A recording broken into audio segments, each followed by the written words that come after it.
covid19.ca.gov website. I encourage people to go to that website. We update on a fairly consistent basis our statewide stay-at-home order. The guidance we put out, we said from the outset, is dynamic, based on conditions, based upon the incredible decisions that so many of you have made to stay home and to physically distance. We've been able to continue to update that site. I encourage you to take a look, particularly in light of some of the updates today on open space and outdoor activities. About 24 additions were made on that site. There'll be constant need to update, to toggle, and to iterate.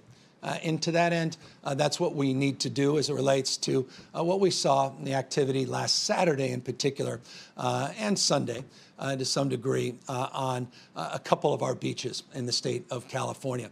As I've said from day one, one has to be open to argument, interested in evidence. We can't be driven by ideology. We have to be driven by the spread of this disease. I'm going to announce in a moment the number of people lost their lives, getting close to record numbers yesterday. The fact that we saw a 5.2% increase in the number of new positive cases in the state. And saw modest increases in hospitalizations, ICUs. I'll update those numbers in a moment. It's just another reminder, this disease has not gone away. A few people reached out to me, said, oh, no, it will. Just need a little sunlight, and it's going to be solved. There's a sense that people are spreading that around, and somehow that it's a disinfectant itself. We are hopeful there may be a seasonality to COVID-19, but the reality is, even in countries like Singapore, they had a big setback. They opened up too early, had a big setback, had to close down. They, I think, had roughly 1,400 cases in one calendar day just in a city nation state of Singapore, because they may have moved too quickly to open things back up. It's a way of long-windedly making this point. We're guided by health. We're guided by your health and the health of others. And I want everybody to know no one's invincible. And some of us are more vulnerable. Seniors, people with compromised immune system. Doesn't matter your time of life. If you have a compromised immune system, you could be much younger, feel healthier, but you could put yourself at risk or your loved ones at risk. You may be asymptomatic, feel fabulous, actually may have just been tested and been positive without knowing. A few days later, after your negative test, you may have contracted the disease, be asymptomatic, and now spreading it to your loved ones back into the community. And so that's why we really are sincere about our desire to keep you safe and to monitor and to meet the conditions as they change. The conditions last week, the images we saw on a few of our beaches were disturbing. I was very candid about that. We've been very consistent about that. And we had anticipated a week ago today concerns with that weather coming back up and wanted people to be vigilant.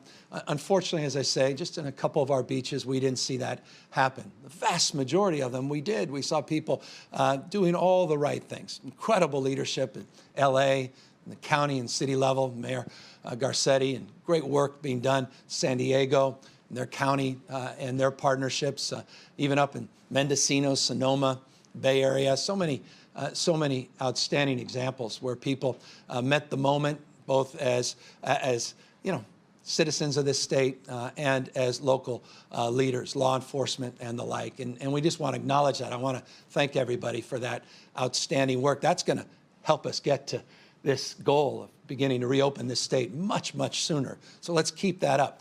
But in areas where we didn't see that, you have to acknowledge that. You have to own that. I'll just remind you, LA County, these are large counties, but LA County, San Diego County, Orange County, those are 3 of the 4 largest areas of concern in this state as it relates to total number of people that have tested positive and the total number of people that have been hospitalized.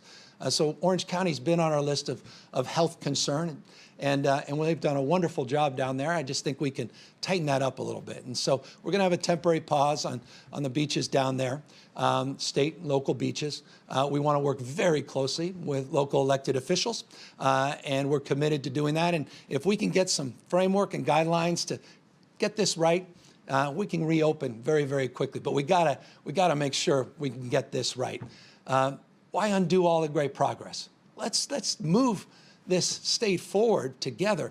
And I know there's that urge and that desire, and that's why I hope you take a look at all the new outdoor activities that are absolutely allowable, things that were already allowable but may not have been as clear.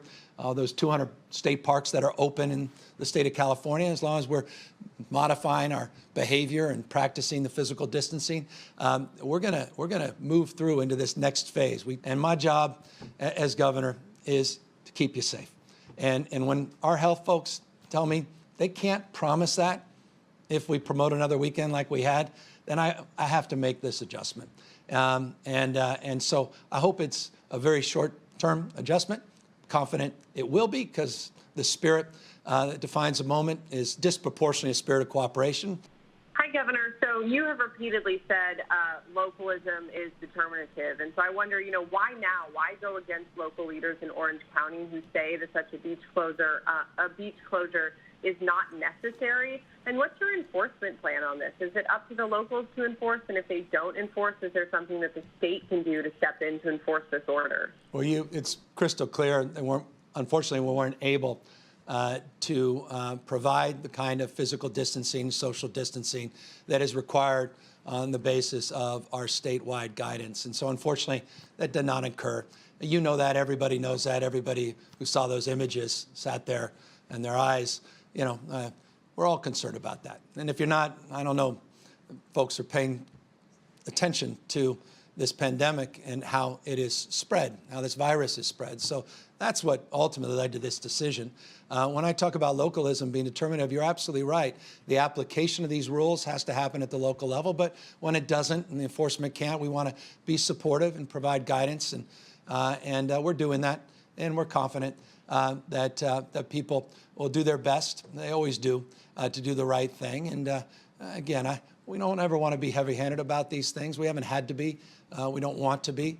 But we have a framework of engagement, mutual aid strategies, all the engagement that's already been in place, and heightened awareness, more public campaign here in terms of just public information, and doing our best to just let folks know what's at stake if we set back the clock and delay our reopening as an economy. I don't want to delay it. The only thing that will delay it is more of weekends like last weekend in the next few weeks. Let's not see that happen. I want to get this economy opening as badly as everybody else does, but let's do it safely and smartly.